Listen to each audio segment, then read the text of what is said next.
Okay. So in customer acquisition, conversion, and retention, there is a model called a funnel model. And this model is a conceptual model. It is very similar to the customer lifecycle model, but it is less abstract.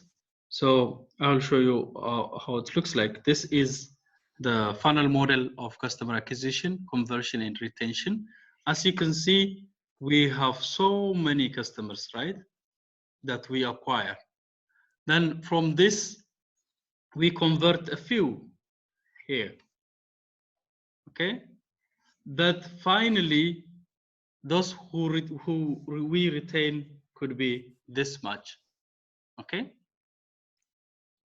So 500,000 ads could be shown to attract and to acquire customers. From this, 10,000 viewers will be there, 900 website visitors, 500 website shoppers, and finally we have 80 purchasers. Okay, so there are these 5 stages, right? The awareness, exploration, familiarity, commitment, and separation. So this model is similar, but it shows the stage from acquiring to a customer buying your products. And you have about 500,000 ads that you have shown. But from this, you can see that you have only 80 purchasers. Okay, so you see, this shows how it is difficult to find customers that buy your products. Okay, of all these customers who for whom you have advertised your products. So that's why I say retaining these customers who have purchased your products is very, very important. Okay, so to make them loyal to your product is very important, because it is very expensive to acquire customers. Okay, so advertising on the web talks about this 5 stages that we have already talked: awareness, exploration stage. Okay, the advertisement will aware the customers about your products. The exploration state, where the message should explain how the products or services work, and the familiarity, okay, where the message should be persuasive, convince customers to buy, okay, and commitment, customers send reminder messages about the products. Then finally is the separation. Okay, so you need to retain your customers at this point. Okay, and next, let's talk about banner ads, or they are also sometimes called display ads. Okay, so there are different ways of advertising or using this banner ads to advertise your products to the customers. So banner ads are small rectangular object with stationary or moving graphics. So when you open a website, usually on the right side of the web page, you find some rectangular, small rectangular objects where they advertise products. Okay, sometimes this object could be just a text that advertises a product, or it could be some moving object. Okay, it could be rich with media, that it might be a video, right? So we can use this banner ads to introduce our products to a customer, right? So this banner ads might include hyperlinks, which means when you click on this banner ads, they will take you to the company's website where you can have more information about the products.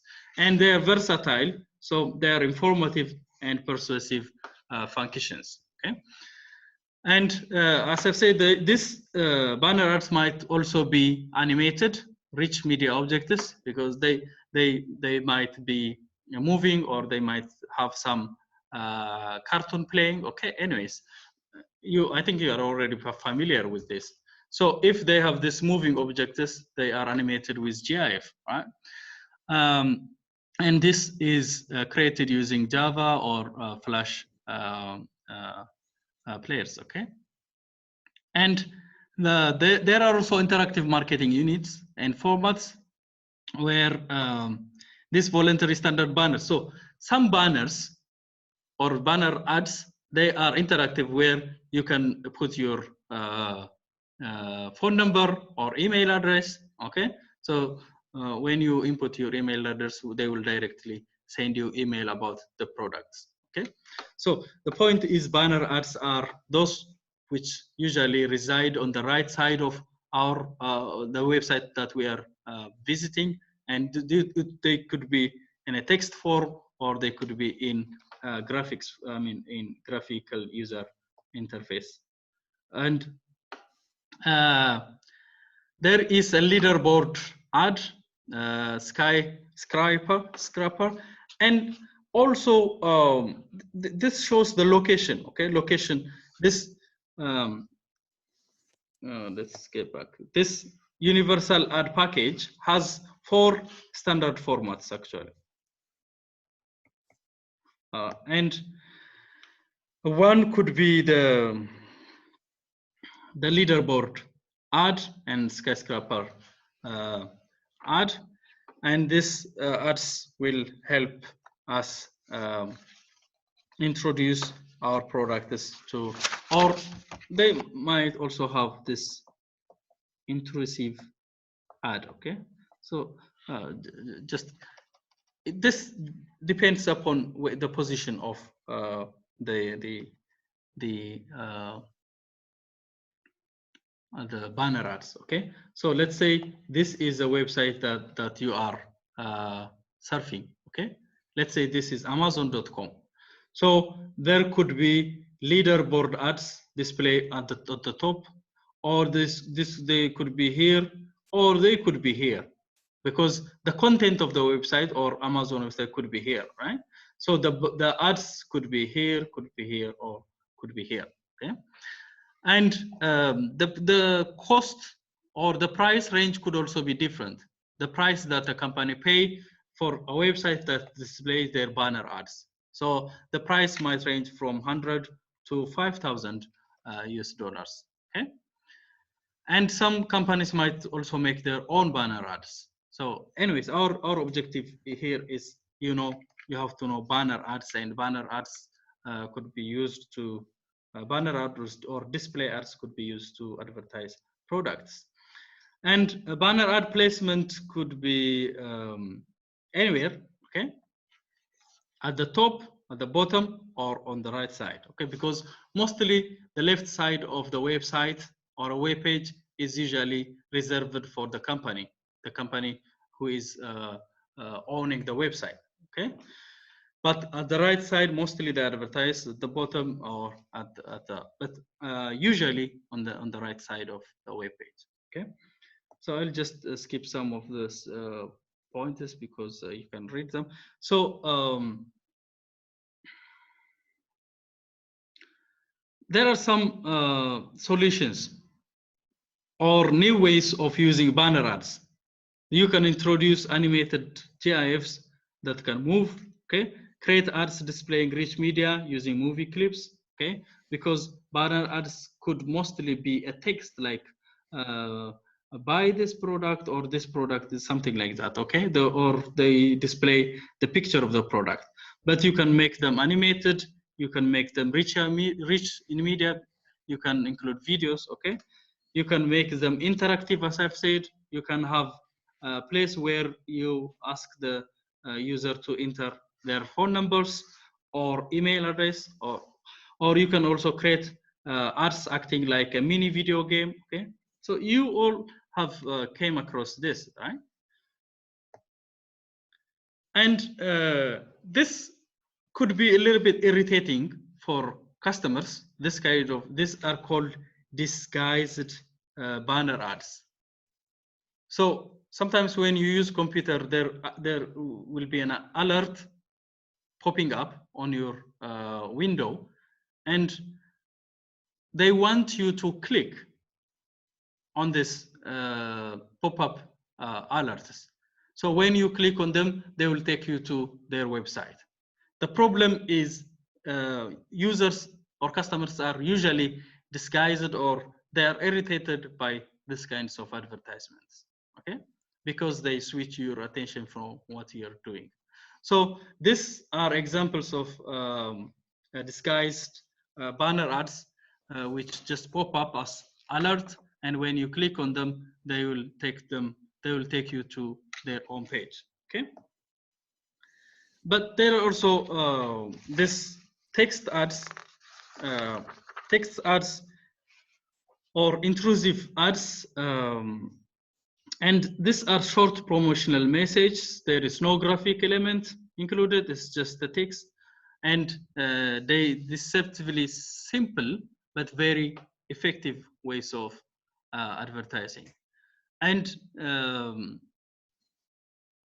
Google used this, so initially criticized for including unobtrusive ads on its page, but now they have cleared this confusion already. And this text ad could happen in this form or in this form, okay?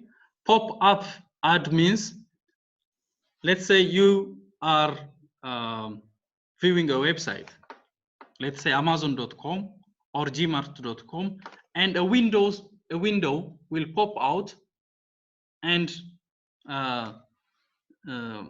appear in front of the website you're just viewing. Okay, that is called a pop-up. But sometimes these windows might also appear at the back of the website that you are currently viewing. That is called a pop behind. Okay, so we have pop-up, which comes in front of the web page or website that you are currently viewing, or they might come at the back. Okay, so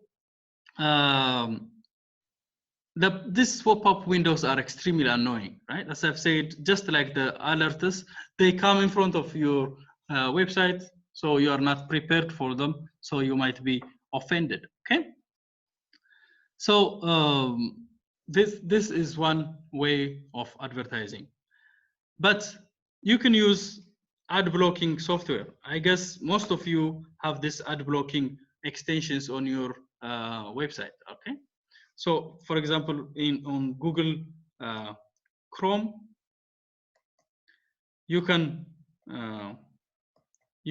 add these ad blocking extensions, right? So these ad blocking softwares, they block any advertising, pop up, pop behind. Even, for example, on YouTube, if you want to watch a video continuously, you can install or this extension, ad blocking extension. So whenever advertising comes, they skip that or they close that, right? So you can use this to prevent banner ads and pop up from your window. And interstitial ad, user clicks links to load a page, and these are ads that require the user to click a button, and when the user clicks this button, then they will take you to their own website, okay, or to their own page. And there are rich media ads, which are active ads that when you are viewing a website come in front of you like a pop-up. They play some video for 30 seconds most of the time, and they disappear. Okay, you might have seen this, for example, when you open, I don't know, maybe I don't know if you have ever used, but citation.com. If you go there, when you open that website, then so many videos will play, like for a few seconds, then they disappear. And these are called rich media ads. So there are so many different types of ads, right? Then there comes a mobile device advertising. Okay, so We have seen mass media, we have seen web advertising, we have seen now mobile device advertising. So previously, mobile devices were not used for advertising purpose because they have a small screen, they have low performance, right? But nowadays, mobile phones or smartphone devices, they have a big screen, they have high performance, okay? So users are now using their mobile phones or smartphone devices to commerce online, right? To use e-commerce. So that we call a mobile commerce.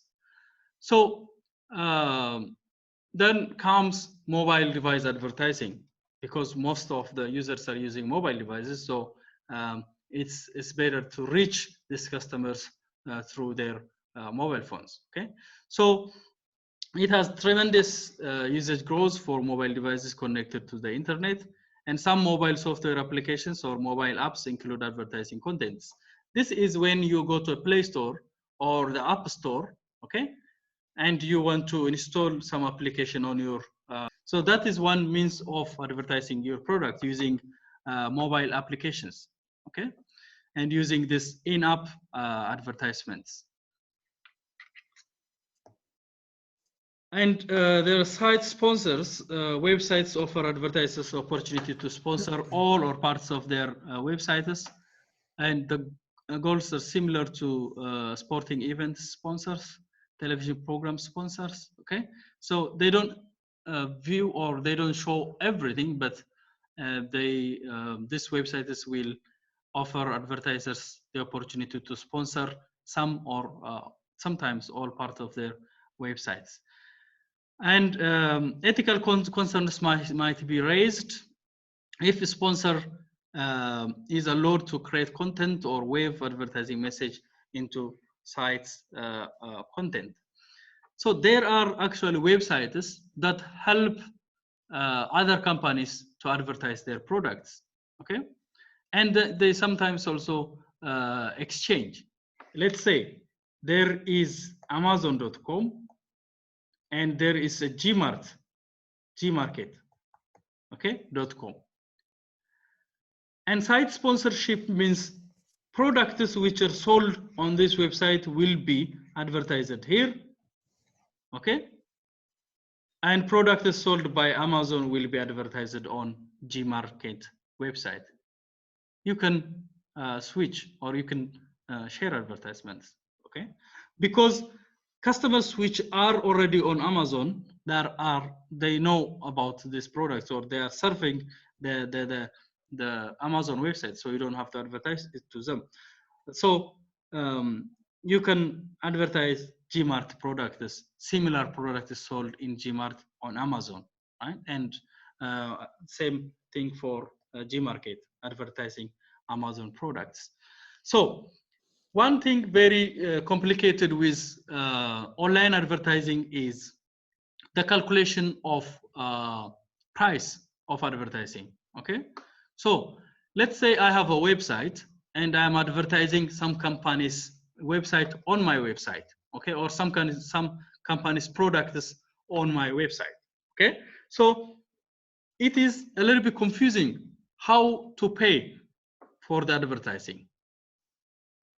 So do you guys know how YouTube charges companies for advertising? It's a little bit complicated computation, right? Because let's say I am using a YouTube, I already viewed a video and I'm viewing that the same video for the second time, okay? So is YouTube going to charge this company who is introducing or who is advertising their product on YouTube for a second time, or is it already been charged with my first visit, okay?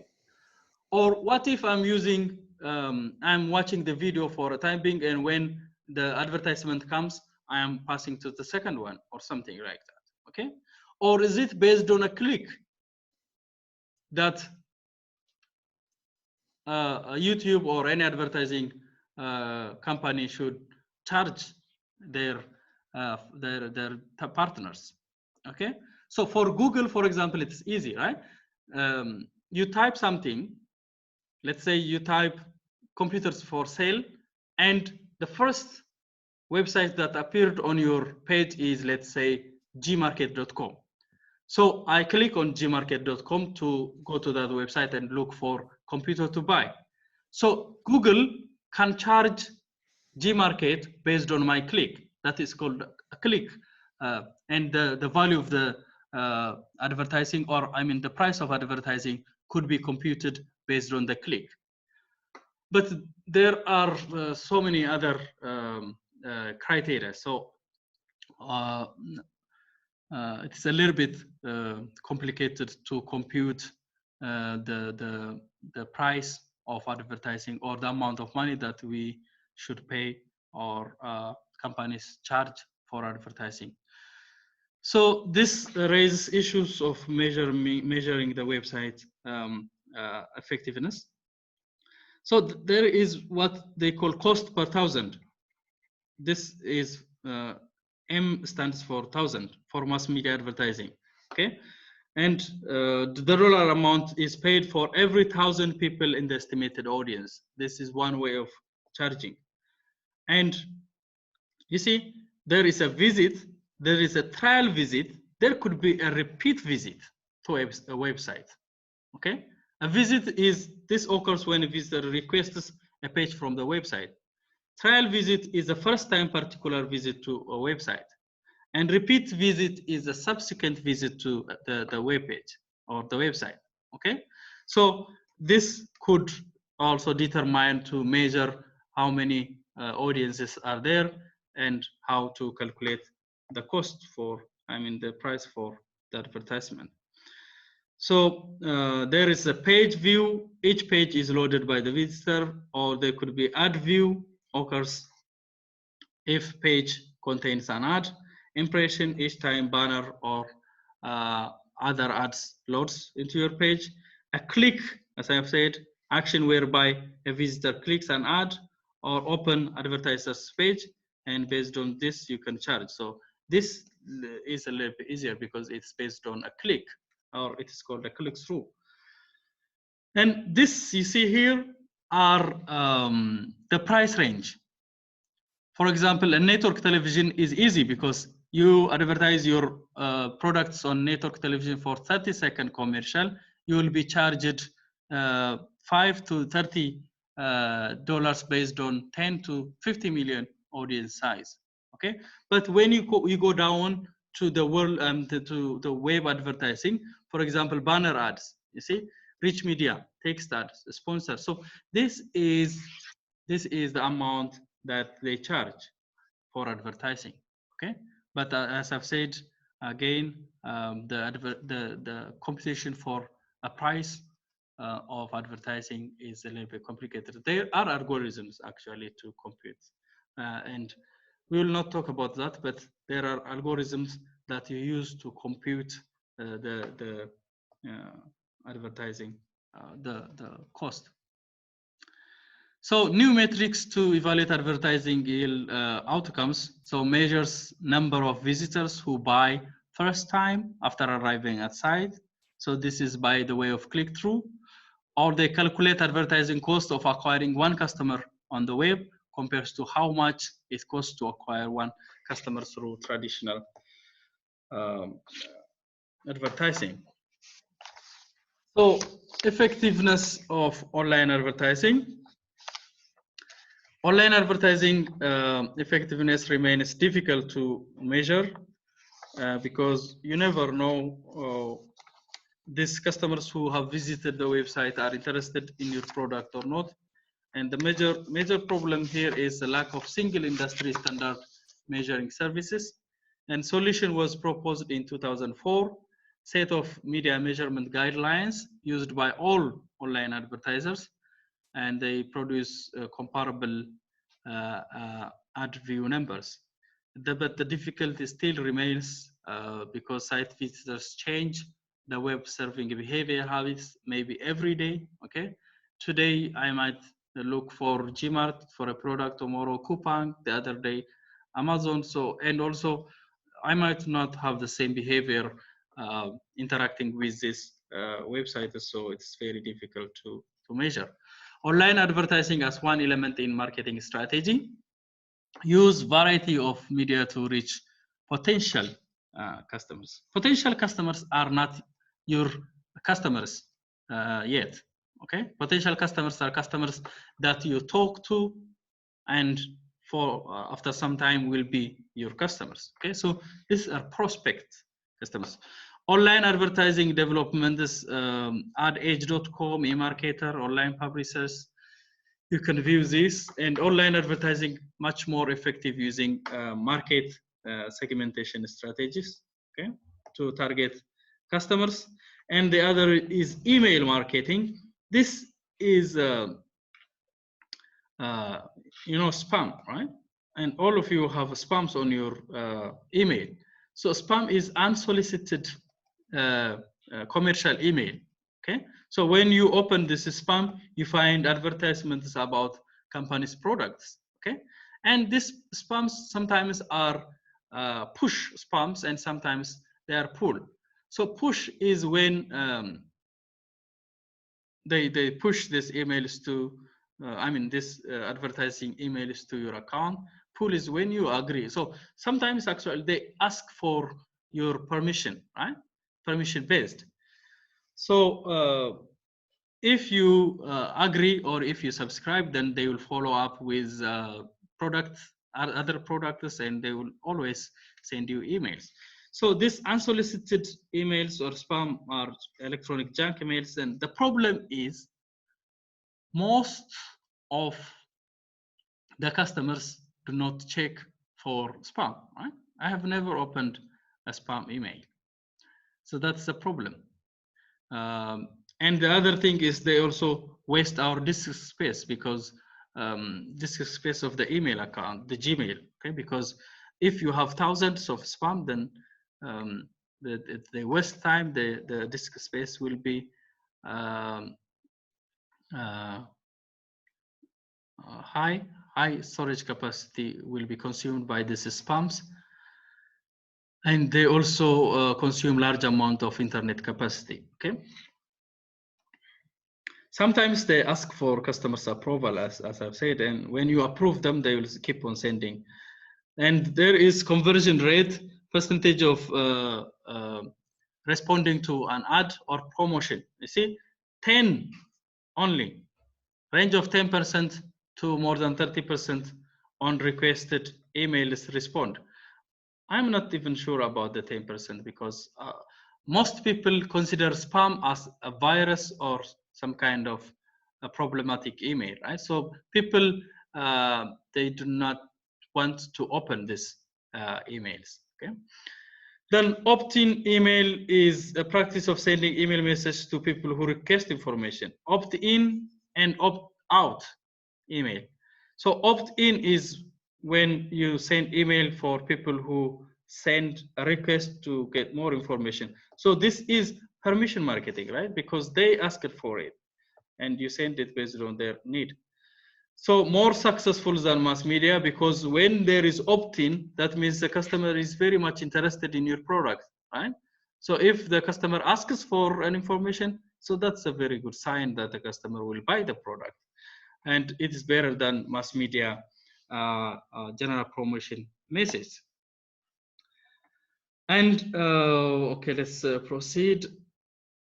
Combining content and advertising using articles, news stories of interest to specific market segment. This increases acceptance of email. And you might also use hyperlinks inserted into email, so that when users click on these hyperlinks, you take them to your website. Outsourcing email processing. So as spam, so one company might send spam emails to millions of customers, right? And it is difficult for this company to take care of all this spam message. So what they do is they usually outsource this email processing to a third party, so that this third party will take care of this communication with the customer until this customer gets interested with our products. Okay. So let me stop here. So this is too much. I guess I'll try to finish this next week. Okay. We will start next week from technology-enabled customer relationship management, and I want you to also to inform you that to 2 weeks from now, which is 2 weeks from now is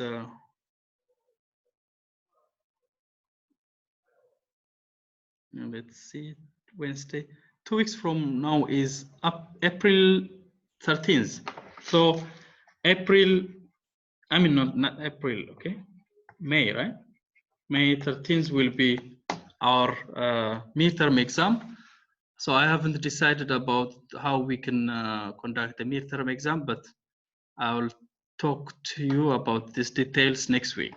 Okay. So next week I will finish this one, this chapter, and also we will talk about a midterm exam, and also we'll talk about any questions that you might have. Okay. So Pavros has been asking questions, but I'm sorry, the chat has already been deleted. But anyways, next week will be only this one. So I'll try to finish this one next week. So we'll have time.